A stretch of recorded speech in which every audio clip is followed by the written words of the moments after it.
in bringing that self-perfected nature, that already forever self-perfected nature into focus. And the medium for that is awareness. It's our own awareness in which we decide what things are and what things are not. And so if in our own medium of awareness we decide that some things are positive and some things are negative that appear within that awareness, then what's implicit in that is that we've decided that that awareness is fragmented into good and bad.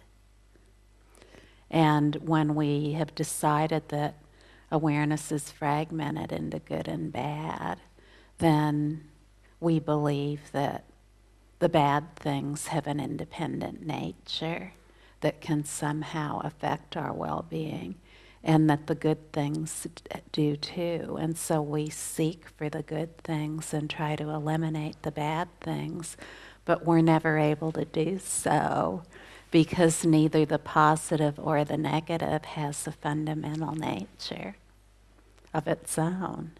Its only nature only is the native condition of reality, this native beingness that is absolute in and as everyone. And when we identify with that rather than identifying with trying to sort things out as good or bad, then we immediately begin to notice our self-perfection. And the way that we notice our self-perfection is that things that formerly were either impossible to solve or difficult to solve or resolve, these things become much easier. So we find that afflictive states, negative states that we haven't been able to resolve, we're increasingly able to resolve and not neutralize. When something is neutralized, it's there to pop up again. So perhaps there have been negative states that we thought we had resolved, but then we found that we had only neutralized them. How do we know they were only neutralized? Because they pop up again and seem to have an independent nature.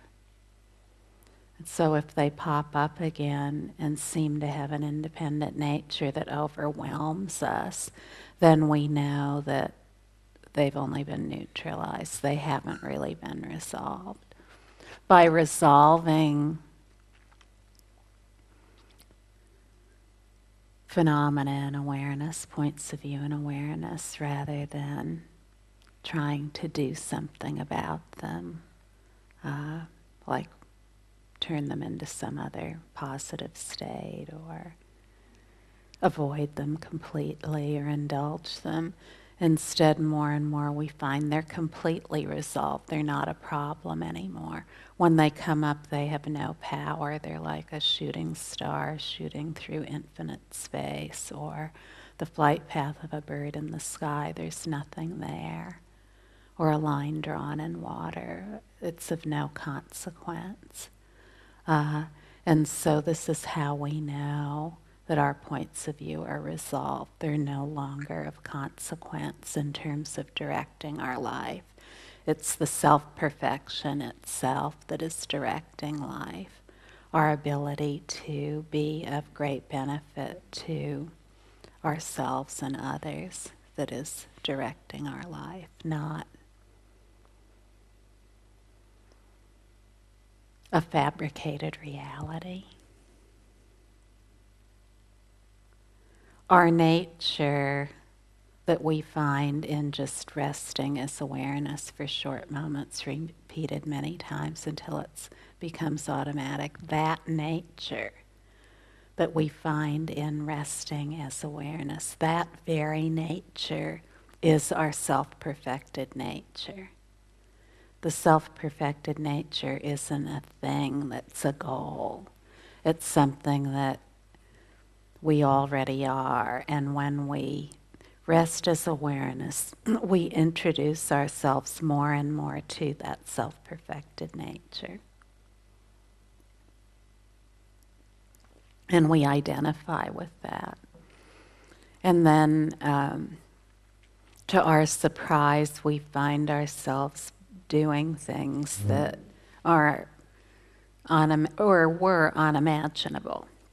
So, maybe we thought we'd never be able to stop feeling abandoned. Or maybe we thought we'd never be able to stop feeling rejected by most everyone.